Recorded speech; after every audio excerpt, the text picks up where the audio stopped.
পশ্চিমবঙ্গের মধ্যে একমাত্র পূর্ব বর্ধমান জেলার কালনার কোয়ালডাঙ্গাতে অবস্থিত কার্গিল যুদ্ধে দেশমাতার জন্য বলি প্রদত্ত শহীদদের শ্রদ্ধা নিবেদন করে কার্গিল বিজয় দিবস পালন করা হলো এদিন শনিবার। ৭৪ দিনের লড়াই শেষে আজকের দিনে ১৯৯৯ সালের ২৬শে জুলাই শত্রুপক্ষকে হারিয়ে বিজয় পেয়েছিল ভারতীয় সেনা। ভারতবর্ষের মধ্যে ৩ জায়গায় রয়েছে কার্গিল স্মৃতিসৌধ। আজকের এই বিশেষ দিনে সেই সমস্ত জায়গার পাশাপাশি কালনায় স্থিত কার্গিল স্মৃতিসৌধের সামনেও একাধিক অনুষ্ঠানের আয়োজন করা হয়। সকালে জাতীয় পতাকা উত্তোলন করে বীর শহীদদের প্রতি শ্রদ্ধা নিবেদন করা হয়। পরবর্তী সময় অঙ্কন প্রতিযোগিতা, সাংস্কৃতিক অনুষ্ঠান সহ বিভিন্ন অনুষ্ঠানের আয়োজন করা হয় দিনভর। উদ্যোক্তাদের তরফে প্রধান উদ্যোক্তা তথা Kargil fighter sub major Nareshchandra Das তিনি বলেন, কার্গিল যুদ্ধে ৫২৭ জন শহীদ হয়েছিলেন। ১৯৯৯ সালের ২রা মে শুরু হয়েছিল কার্গিল যুদ্ধ, শেষ হয় আজকের দিনে। আর সেই দিনটিকে স্মরণ করে এই বিজয় উৎসবের আয়োজন। ব্যুরো রিপোর্ট, কমল বরা, BMS নিউজ। আজকে এখানে কি উপলক্ষে কি আয়োজন করা হয়েছে?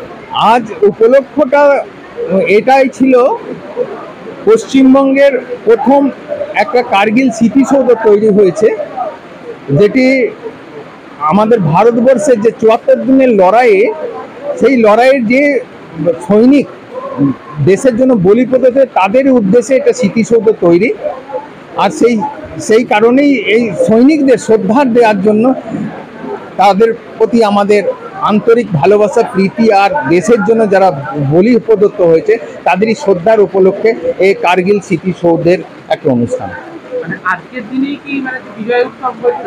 আজকের দিনেই 1999 ২রা মে থেকে এই লড়াইটা শুরু হয়।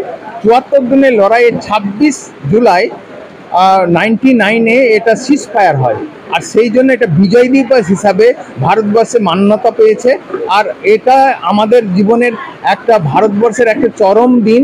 যেমন 3টে ভারতবর্ষের দিন থাকে, একটা হচ্ছে 15 আগস্ট, দ্বিতীয় হচ্ছে 26 জানুয়ারি, আর তৃতীয় দিন হচ্ছে 26 জুলাই।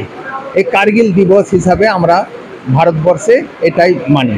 ভারতবর্ষের কোন কোন জায়গায় এই স্মৃতিসৌধ রয়েছে? ভারতবর্ষের 3টি জায়গায় আছে।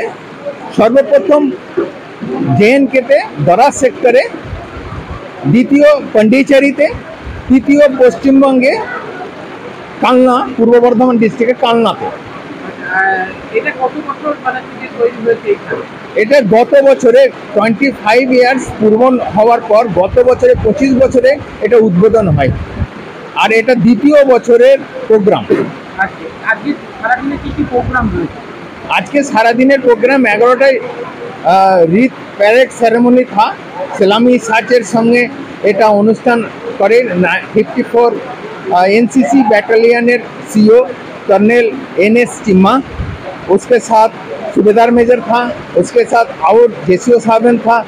ये छाड़ाओ सैनिक था जो सलामी सांस दिया, ये NCC सैनिक था। नेक्स्ट प्रोग्राम আছে 2টোর সময় অঙ্কন প্রতিযোগিতা আছে। ম্যাক্সিমাম 100 জন অঙ্কন প্রতিযোগিতা অংশগ্রহণ করবে। তারপরে আছে 3টের সময় সাংস্কৃতিক প্রোগ্রাম, দেশাত্মবোধক গানের সাথে বিভিন্ন মানুষের সমারোহ আছে, গুণী মানুষের আছে, যারা সব সমাজের মধ্যে অবহেলিত তাদের ডাকা হয়েছে। যেমন অন্ধ মানুষ এই আজকের দিনে আসবে, যারা রক্ত ডোনার করে, অনেক বেশি রক্ত মানুষের জন্য ডোনার করে, অসুস্থ রোগীদের জন্য ডোনার করে। আর ওই ব্যক্তিকে ডাকা হয়েছে যারা এই রক্তকে যোগান দেওয়ার জন্য শিবির করে, রক্তদান শিবির করে, তাদের ডাকা হয়েছে। এছাড়াও SDO, BDO, SDPO স্যার এরাদেরও আমন্ত্রণ করা হয়েছে, এরা যে কোনো সময় আসতে পারে। Sub major Nareshchandra Das.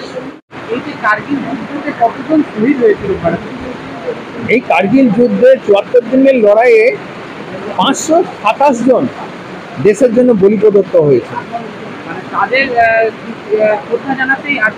হ্যাঁ, তাদের শ্রদ্ধা জানাতে পুরো সমগ্র ইন্ডিয়ান আর্মিকে, মিলিটারিকে এ শ্রদ্ধা আছে।